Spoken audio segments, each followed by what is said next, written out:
Hi, this is Brian Gracely, and in this video I want to talk about kind of the evolution, sort of definition, but also in operations and functions, of a term that's kicked around a lot, but maybe means different things to different people, and that term is hybrid cloud. And so I want to talk about what it can mean for you and what it can mean sort of in theory, but what it can also mean in operation and reality for your business.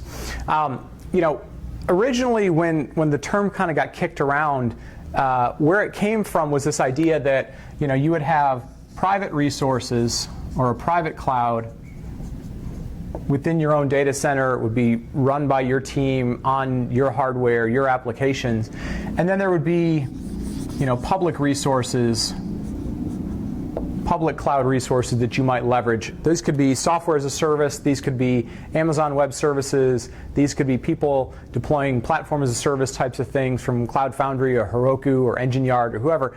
But it's sort of this, I'm going to have some resources that I run and I manage myself, some resources that I'm going to leverage from somebody else, and if I use both of them, then there's this sort of hybrid that gets created.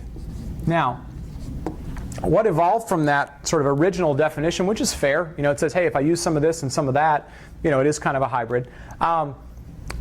There was a couple of ways that definition sort of went, and I just want to sort of look at what each one of those means, maybe what the challenges are, the technologies involved. So one of the first definitions that came up was, well, I want to build a hybrid, and I'd like to take advantage of the ability to sort of move workloads from private to public, or I want to move workloads from public to private, right? So it was really focused on this idea that at different times of the month, at different times of the year, at certain workload requirements, I might need extra capacity.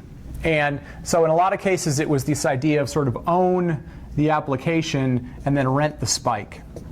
And so that's fine. The challenge to that is a lot of folks looked at that and said, well, the best way to do that is to move things back and forth. Right? The challenge with that is not only do you have to move the application, which might have been a virtual machine, but it also meant I got to move the data in a lot of cases, or it meant sort of a complicated way of setting up VPNs so that if my application was running here, my application logic, the database is running back here. So that sort of complicated, especially if I was trying to move a lot of things, especially if we're talking about a lot of data, moving a lot of data, as everybody knows, data has a certain amount of gravity to it, and having to move it over various types of bandwidth pipes can be complicated. So we still see some people talking about this. We tend to see this idea of moving resources be more of a, not so much private and public, but in a lot of cases private and private environments, right? So they tend to talk about sort of moving it between clouds from data center 1 to data center 2. The nice thing about this is you can sort of control the bandwidth, you can sort of own the bandwidth, control that, but you also have a very good understanding of what the topologies look like between these two clouds, what the security looks like, how you're going to audit and govern them. We don't see as many people necessarily building these ideas of moving resources, right? Now, what we do see sometimes is this idea of sort of building a virtual private cloud, right? And that being, I've got some number of resources that literally live in the public cloud for various reasons. They have dynamic scaling requirements. Sometime in the month I need a ton, sometime I only need a little bit. It's okay that they're public facing, or I need them to run at a very low cost. Maybe I only need them to run for 3 or 4 months. I'm doing a marketing campaign or something like that.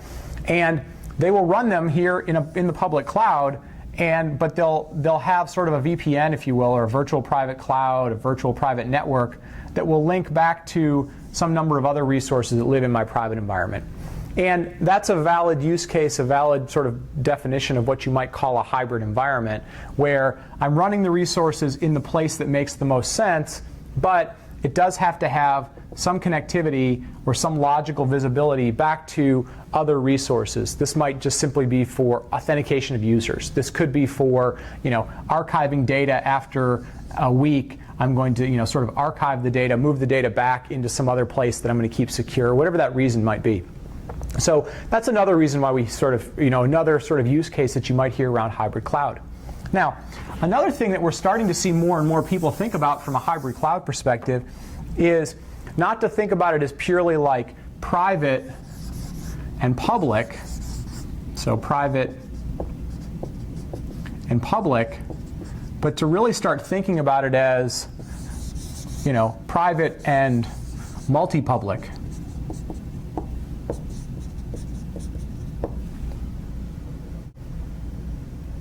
Now, the reason we start thinking about this is there legitimately might be reasons why you say, hey, I might draw a distinction between private and public, and I might keep legacy applications private, and I might be looking to move multiple new applications to public. But I want to take advantage of geography. This might be in one country, this might be in another country, this might be in another region of the world for bandwidth, for time of day, for laws, whatever that might be.